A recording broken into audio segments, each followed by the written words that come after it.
Sir, வருமான வரித்துறை விஜய்க்கு 1.50 கோடி அபராதம் விதிச்சிருந்தாங்க. இந்த அபராதம் செல்லும் அப்படின்னு சொல்லிட்டு சென்னை உயர்நீதிமன்றம் உத்தரவிட்டிருக்கு. விஜய் தரப்புல இருந்தும் அளித்த மனு தள்ளுபடி பண்ணியிருக்காங்க. நாங்கள் தான் தூய சக்தி, எங்களை கழித்து விட்டு எல்லாருமே தீய சக்தி என்று சொல்வதை போல பல கட்சிகளை பார்த்து நீங்க சொல்றீங்க. திமுக தீய சக்திங்கிறீங்க, அண்ணா திமுக ஊழல் செஞ்சிருச்சுங்கிறீங்க. நீங்கள் தூய சக்தி இல்லை என்பதை நீதிமன்றம் உறுதிப்படுத்தி விட்டது. 10 ஆண்டுக்கு முன்பு 25 கோடி தான் சம்பளம்னா அவர் சம்பளம் உண்மையான சம்பளம் எவ்வளவு? அவர் சொல்ற 150 கோடி 200 கோடிங்கிறது அப்பட்டமான பொய். உண்மையான சம்பளம் எவ்வளவுன்னு பார்க்கும்போது 60 கோடி 70 கோடின்னு அருகில் இருப்பவர்கள் சொல்லுகிறார்கள். இப்போ அதை மீறி ஏன் அவர் 200 கோடி சொல்றாரு அப்படின்னா, அவரிடம் இருக்கக்கூடிய பிளாக் மணியை ஒயிட் ஆக்குறதுக்காக சொல்றாரா, இல்ல 2012 ரோல்ஸ் ராய்ஸ் கார் இறக்குமதி பண்ணார 1 லட்சம் ரூபாய் வரி செலுத்துவதற்கு ஏற்கனவே உத்தரவு போட்டிருக்காங்க. அதே மாதிரி 2020 படத்திற்கு அந்த நிதி தொடர்பான விஷயங்கள்ல பொய்யான கணக்கு காட்டி வரி ஏய்ப்பு செய்திருக்கிறார்னு விசாரணையில் ரைடு பறிமுதல். அப்ப ரைடுல பறிமுதல் செய்யப்பட்டதுல ஒரு ஆளா இருந்த ஆளைத்தான் இப்ப கூட கட்சியில் வச்சிருக்காங்க. இப்போ இந்த வழக்கு தொடர்பா மேல்முறையீடுக்கு போனோம் அப்படின்னா அவங்க போகலாம். அப்படின்னா கண்டிப்பா இந்த அபராதம் செலுத்தணும். ஏற்கனவே மேல்முறையீட்டுக்கு போய் தான் மறுபடியும் சொல்லியிருக்காங்க. எத்தனை முறை நீ மேல்முறையீட்டுக்கு போவாய்? பணத்தை கட்டுறதான மரியாதை. விஜய் ஒரு முட்டுச்சந்தை, கரூர் முட்டுச்சந்தில் எப்படி மாட்டினாரா அதே மாதிரியே இப்போ இன்னொரு முட்டுச்சந்தில் மாட்டிட்டாரு. அபராத விதிப்பு என்பது அவருடைய இமேஜை டேமேஜ் பண்ணதா இல்லையா? தமிழ்மண் நேயர்களுக்கு வணக்கம். இன்று நம்முடன் இருப்பவர் அரசியல் விமர்சகர் ராஜகம்பீரன் அவர்கள். வணக்கம் சார். சார், வருமான வரித்துறை விஜய்க்கு 1.50 கோடி அபராதம் விதிச்சிருந்தாங்க. இந்த அபராதம் செல்லும் அப்படின்னு சொல்லிட்டு சென்னை உயர்நீதிமன்றம் உத்தரவிட்டிருக்கு. விஜய் தரப்புல இருந்தும் அளித்த மனு தள்ளுபடி பண்ணியிருக்காங்க. இதை நீங்க எப்படி சார் பார்க்குறீங்க? ஒரு அரசியல் கட்சி தொடங்குகிறோம், ஆளுகிற கட்சி மீது ஆயிரக்கணக்கான குற்றச்சாட்டுகளை பேசி வருகிறோம். நாங்கள் தான் தூய சக்தி, எங்களை கழித்து விட்டு எல்லாருமே தீய சக்தி என்று சொல்வதை போல பல கட்சிகளை பார்த்து நீங்க சொல்றீங்க. திமுக தீய சக்திங்கிறீங்க, அண்ணா திமுக ஊழல் செஞ்சிருச்சுங்கிறீங்க. அண்ணா திமுகவுடைய அடுத்த கட்ட தலைவராக இருக்கக்கூடிய ஃபர்ஸ்ட் எம்ஜிஆர் ஏற்றுக்கொண்டோம், நீ அப்புறம் ஜெயலலிதாவை ஏற்றுக்கொண்டோம், இப்போ சமீபத்தில் கலைஞர் படத்தையும் வச்சிருக்கீங்க. நீங்கள் தூய சக்தி இல்லை என்பதை நீதிமன்றம் உறுதிப்படுத்தி விட்டது.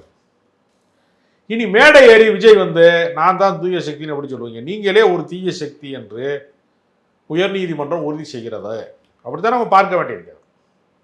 இதில் இன்னொரு பில்டப் இருக்குது. நான் கேரியரின் உச்சத்திலே இருந்தேன், 150 கோடி சம்பளம் வாங்கினேன், 200 கோடி சம்பளம் வாங்கினேன்னு ஒரு பில்டப் இருக்குல்ல, அது ரொம்ப மோசமான பில்டப். ஏன்னா 10 ஆண்டுகளுக்கு முன்பு தான் அவருடைய சம்பளம் வெறும் 25 கோடி தான். 10 கோடி தான் அவர் கணக்கில் காட்டியிருக்காரு. 15 கோடியை கணக்கில் காட்டாமல் ஏமாற்றி இருக்கிறாரு. அதில் 10% அபராதத்தை இப்பொழுது வித்திருக்கிறார்.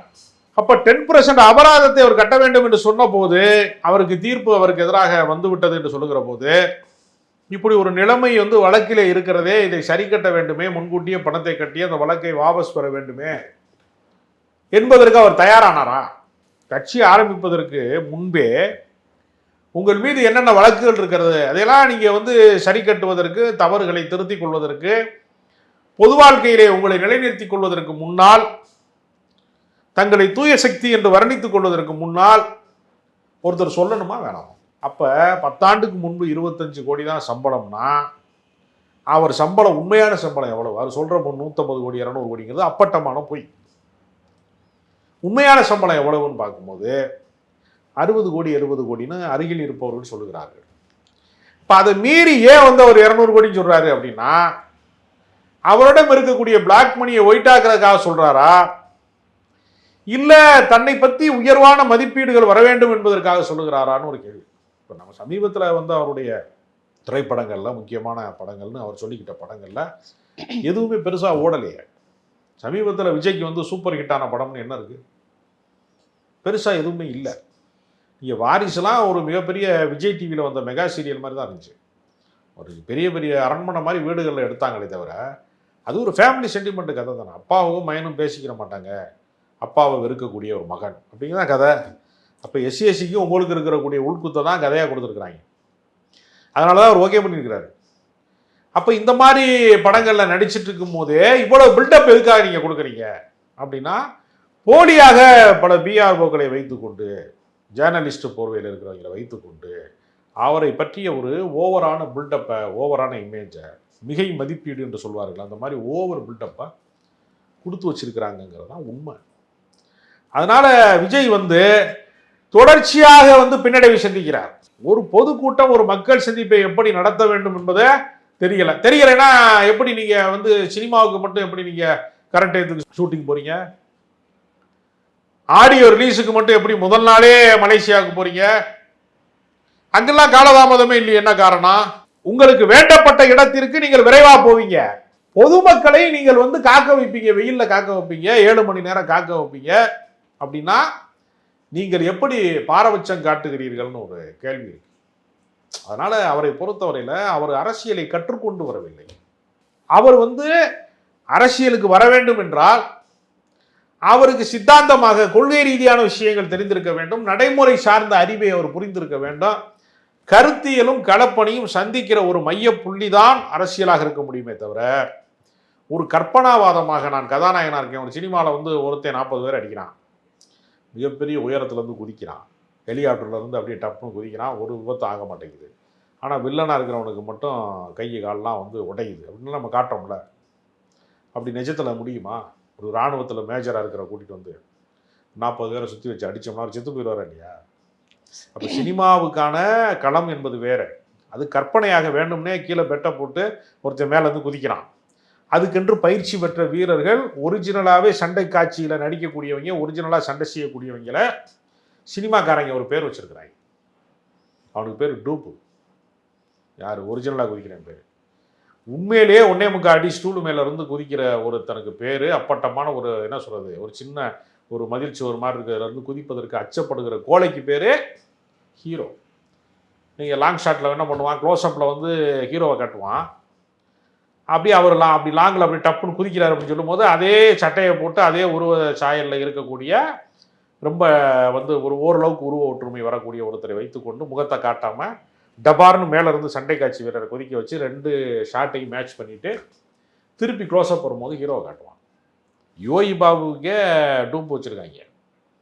அவர் வர முடியாத காட்சிகளுக்கெல்லாம் அவர் அதே மாதிரி மண்டை பயங்கரமாக வந்து முடி வந்து இது மாதிரி வச்சுருக்க, தேன்கூட்டு மாதிரி வச்சுருக்கிற ஒரு ஆளை கொண்டு வந்து, குருவி கூடு மாதிரி வச்சுருக்கிற ஒரு ஆளை கொண்டு வந்து டூப்பாக வச்சுக்கிட்டு அவர் ஷூட்டிங் வந்துடுவார், நீங்கள் பேக் சைடில் வச்சு அவருக்கு ஷாட் எடுத்துட்டுருங்க அப்படி சொல்லிட்டு இருக்காங்க. அப்போ சினிமாவில் வந்து நீங்கள் வந்து இது மாதிரியே மேனேஜ் பண்ணலாம், டூப் வச்சலாம். அரசியலில் அதை செய்ய முடியுமா? ஒவ்வொரு வீட்டுக்குள்ளே இருந்து ஒரு விஜய் வருவார்னு சொல்கிற நீங்கள் உங்கள் வீட்டுக்குள்ளேருந்து எப்போ வெளியே வருவீங்கன்னு கேட்குறானா இல்லையா? எல்லா வீட்டுக்குள்ளேருந்து ஆள் வருவாங்களாம், இவர் மட்டும் வெளியில் வர மாட்டாராம். எல்லா தொகுதியிலையும் விஜய் தான் நிற்கிறாரு. எப்படி விஜய் நிற்பார்? எங்கள் தெருவில் சாக்கடை அடைச்சிக்கிருச்சுங்க, விஜய் வந்து சரி பண்ணி கொடுப்பாரா? மற்ற கட்சிக்காரன்னா கவுன்சிலர்கிட்ட போய் சொல்லுவான், கவுன்சிலர் சரியா இல்லைன்னா ஒன்றிய செயலாளர்கிட்ட சொல்லுவான், இங்கே இருக்க மாவட்ட செயலாளர்கிட்ட போய் சொல்லுவான். ஒரு பிரச்சனையை, மக்கள் பிரச்சனையை. இப்போ எதுக்கு அரசியல்வாதி வந்து மந்திரியாக இருப்பார் ஒரு மாவட்டத்தில்? யார் வீட்டு கல்யாணத்துக்கு பத்திரிக்கை வச்சாலும் இன்றைக்கி மொத்தம் 10 பத்திரிக்கை வந்துருக்கியா? எந்த வீட்லையும் சாப்பிட முடியாது, அது வேறு விஷயம். 10 வீட்டில் எப்படி சாப்பிட முடியும்? ஒரு ஆள் காலையில் 7 மணிக்கு ஒரு ஆள், 8 மணிக்கு ஒரு இடத்துக்கு, 10 மணிக்கு ஒரு இடத்துக்கு, 12 மணிக்கு ஒரு இடத்துக்கு, 1 மணிக்கு ஒரு இடத்துக்குன்னு எல்லா முகூர்த்தத்துக்கும் அட்டன் பண்ணுவாங்க. எல்லா முகூர்த்தமும் அட்டன் பண்ணி இன்னொருத்தர் வீட்டில் வந்து துக்கம் விழுந்து வச்சியா, அது கேட்காம போயிட்டோம் நம்ம, அப்போ சட்டப்பேரவை கூட்டம் இருந்துச்சு, டக்குன்னு அங்கேயே வண்டியை விடு அப்படின்னு சொல்லி ஒவ்வொரு தனி மனிதனும் வீட்டில் நடக்கிற சுபகாரியங்களில் இருந்து துக்க காரியங்கள் வரைக்கும் எதுக்கு ஒரு கட்சியினுடைய மாவட்ட செயலாளர், மந்திரியாக இருக்கிறவங்க, ஆளுகிற கட்சியில் இருக்கிறவங்க வீடு தேடி போகிறாங்க? அதெல்லாம் பைத்தியக்காரனா? எல்லா வீடுகளிலும் ஸ்டாலின் இருக்கிறார் அப்படின்னு சொல்லிட்டு ஸ்டாலின் படுத்து கிடக்காரா வீட்டில்? எல்லா வீடுகளிலும் ஒரு உதயநிதி இருக்கிறாருன்னு சொல்கிறாங்க. இப்போ நீங்கள் பார்த்தீங்கன்னா வந்து விருதுநகரில் இளைஞரணியினுடைய மிகப்பெரிய பிரம்மாண்டமான மாநாடை நடத்துவதற்கு உடனடியாக செஞ்சிட்ருக்காங்கல்ல. அப்போ கட்சி இயங்கி கொண்டே இருக்கிறது. திமுக மாதிரி கட்சிகள்லாம் இப்போ தான் மகளிர் அணி மாநாடு போட்டாங்க, அடுத்து விருதுநகரில் இளைஞரணி மாநாடு போடுறாங்க. ஏற்கனவே இளைஞரணி மாநாட்டை வந்து திருவண்ணாமலையில் நடத்தினாங்க. ஏன் தொடர்ந்து இயங்குறாங்க? நாங்கள் தான் ஆளுங்கட்சியாச்சே, நாங்கள் தான் நலத்திட்டங்களுக்கு வந்து எல்லாமே கொடுத்துருக்கோமே. நாங்கள் கொடுக்காத நலத்திட்டங்களா? நாங்கள் வந்து ஒவ்வொரு மகளிருக்கும் 1000 ரூபா உரிமை தொகை கொடுத்துருக்கோம், விடியல் பேருந்து கன்னியாகுமரியிலிருந்து சென்னை வரைக்குமே அரசாங்கத்தினுடைய விடியல் பேருந்துலேயே மாறி மாறி ஏறி வந்திருக்காங்க. ஒரு எக்ஸ்பெரிமெண்ட்டாக பண்ணியிருக்காங்க. அப்போ பெண்களுக்கு இன்னைக்கு தோல்வி பயத்தில் இருக்கக்கூடிய எடப்பாடி பழனிசாமி ஆண்களுக்கும் நான் ஃப்ரீ பண்ணிடுவேன் பஸ்ஸில்ங்கிறாரு. அப்போ எல்லா பஸ்ஸையும் ஃப்ரீயாக தானே விடணும்.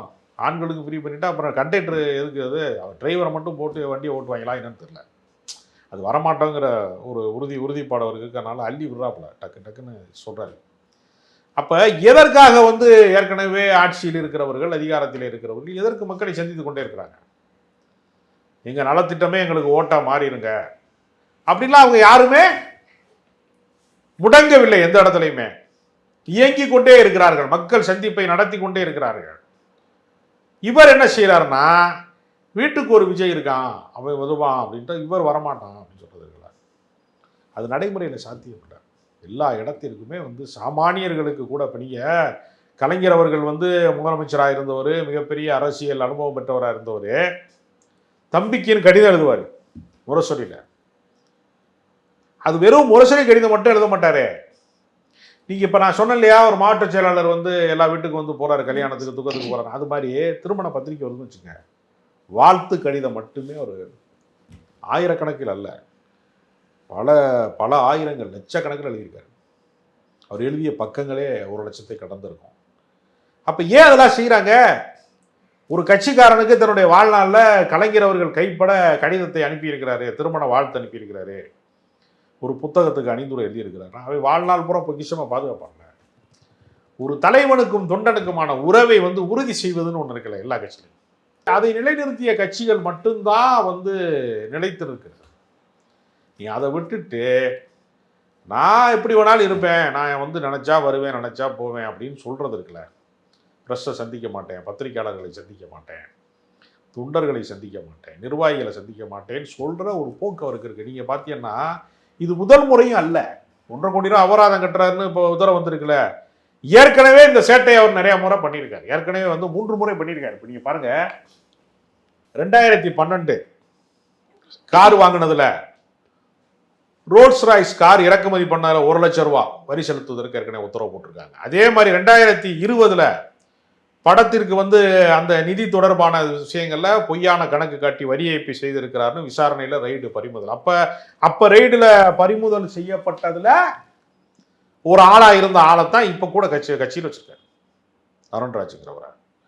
அப்ப அவருடைய அரசியல் என்பது முழுக்க அவர் எதுவுமே தெரியாமல். இப்ப நீங்க ஒரு கடலுக்கு முன்னாடி நின்றுக்கிட்டு நான் மட்டும் கடலுக்குள்ள இறங்கினேன்னா அவ்வளவுதான் அப்படின்னு சொல்லிட்டே இருந்தீங்கன்னு வச்சுங்க, கடல்ல இறங்கினாதான் நீ நீச்சல் வீரன். கரையில் நின்று சவுடால் விடுறது இருக்குல்ல, அதில் ஒன்றுமே இல்லைல்ல. நங்கூரமிட்டு கரையிலே நிறுத்தப்பட்டிருக்கிற கப்பல் பாதுகாப்பானது. ஆனால் கப்பல் அதற்காக படைக்கப்பட்டதா? கப்பல் நடுக்கடலில் நீந்துவதற்காக படைக்கப்பட்டது. அது பயணம் செய்யணும், ஒரு நாட்டின் கரையிலிருந்து இன்னொரு நாட்டிற்கு அது பயணம் செய்யணும். அதுக்கு தான் கப்பல் படைக்கப்பட்டிருக்கு. கரையில் நங்கூரம் போட்டு நங்குன்னு நிப்பாட்டிட்டாங்க. சேஃப்டியாக இருக்குங்க கப்பல். அப்படின்னா என்ன இருக்கு? சில பேர் பைக் ஓட்ட தெரியாதவன் வீட்டில் வச்சு பைக் வச்சு சுற்றி வந்தான்னு வச்சுங்க, ரோட்டில் ஓட்டினா தானே அவன் அது பயனுள்ளதாக இருக்கும். நான் களத்துக்கே வரமாட்டேங்க, எங்கேயுமே நான் வரமாட்டேன், மக்கள் என்னை முதலமைச்சர் ஆக்கிடுவாங்கன்னு சொல்லக்கூடிய ஒரு போக்கு இருக்குல்ல, அந்த மனப்போக்கு ரொம்ப தவறானது. விஜய் கொஞ்சம் கொஞ்சமாக அம்பலப்பட்டு வருகிறார் அப்படின்னு நான் பார்க்குறேன். இப்போ இந்த வழக்கு தொடர்பாக மேல்முறையீடுக்கு போகணும் அப்படின்னா அவங்க போகலாம், அப்படின்னா கண்டிப்பாக இந்த அபராதம் செலுத்தணும் அப்படின்னு சொல்லியிருக்காங்க. இப்போ மேல்முறையீட்டுக்கு போகிறதுக்கான வாய்ப்புகள் இருக்குமா தாவேக்கா, இல்லை இந்த அபராதத்தில்? ஏற்கனவே மேல்முறையீட்டுக்கு போய் தான் மறுபடியும் சொல்லியிருக்காங்க. எத்தனை முறை நீ மேல்முறையீட்டுக்கு போவாய்? பணத்தை கட்டுறதானே மரியாதை. செந்தில் பாலாஜி திமுகவிலே சேர வேண்டும் என்று விரும்பிய போது பழைய பிரச்சனைகள்லாம் தீர்த்து விட்டு வாருங்கிறது தானே சொன்னாங்க. டிரைவர் கண்டக்டர் விஷயத்தில் ஒரு பணம் வாங்கினார் அதிமுக ஆட்சியிலங்கிற குற்றச்சாட்டு இருந்துச்சுல, பாதிக்கப்பட்டவர்களுக்கெல்லாம் பணத்தை திருப்பி கொடுத்துட்டு தான் வந்தார் அவர். அப்பையும் நீதிமன்றம் சூமோட்டா வழக்கு போட்டு அவர் ஜெயில் வரைக்கும் அனுப்பிட்டாங்கல்ல, அப்பயும் விடலை. கணக்கு வழக்கு தீர்த்து விட்டு வருகிறவர்களுக்கே இவ்வளவு பெரிய களங்கம் நேர்கிறது என்று சொன்னால், நீங்கள் வரியே கட்டாமல் மறுபடியும் அரசியலுக்கு நான் தூய சக்தின்னு சொன்னால் உங்களை யார் நம்புவார்கள்? இப்போ விஜய் ஒரு முட்டுச்சந்தை, கரூர் முட்டுச்சந்தில் எப்படி மாட்டினாரோ அதே மாதிரியே இப்போ இன்னொரு முட்டுச்சந்தில் மாட்டிட்டாரு.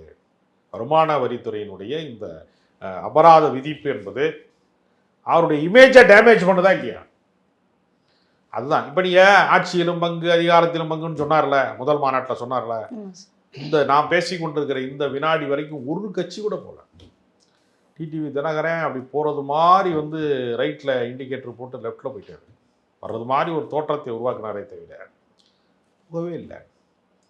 யாருமே வரலையே அவரை நோக்கி. இந்த கட்சியுமே இந்த நிமிடம் வரைக்கும் வரல. எந்த பெரிய அரசியல் அமைப்பாவது அவரோடு பேசுகிறாங்களான்னா கிடையாது. காங்கிரஸ் கட்சியில் ஒரு சிலர் கலகம் செய்வதற்காக அதை பேசுகிறாங்களே தவிர காங்கிரஸ் கட்சி முடிவெடுக்கலையே, யாருமே முடிவெடுக்கலையே. அதனால் விஜய் அரசியலில் இந்த தேர்தலில் தனிமைப்படுத்தப்பட்டிருக்கிறார். அவர் நேர எனக்கும் திமுகவுக்கு தான் போட்டினாரு. ஆனால் நடைமுறை என்னவா இருக்கிறதுனா நாம் தமிழர் கட்சிக்கும் அவருக்குமான போட்டியாக தான் இருக்குது. ஸ்டாலின் வேண்டுமா வேண்டாமா, அதுதான் அரசியல். ஸ்டாலின் வேண்டும் என்று வாக்களிப்பவர்கள் வேண்டாம் என்று இவ்வளவுதான் அரசியல். ஸ்டாலினா எடப்பாடியா என்பதுதான் கள நிலவரம். இதில் எங்கே இருக்கிறார் விஜய்? இங்கே இருக்காரு, களத்திலேயே அவர் இல்லை என்பதுதான் உண்மை.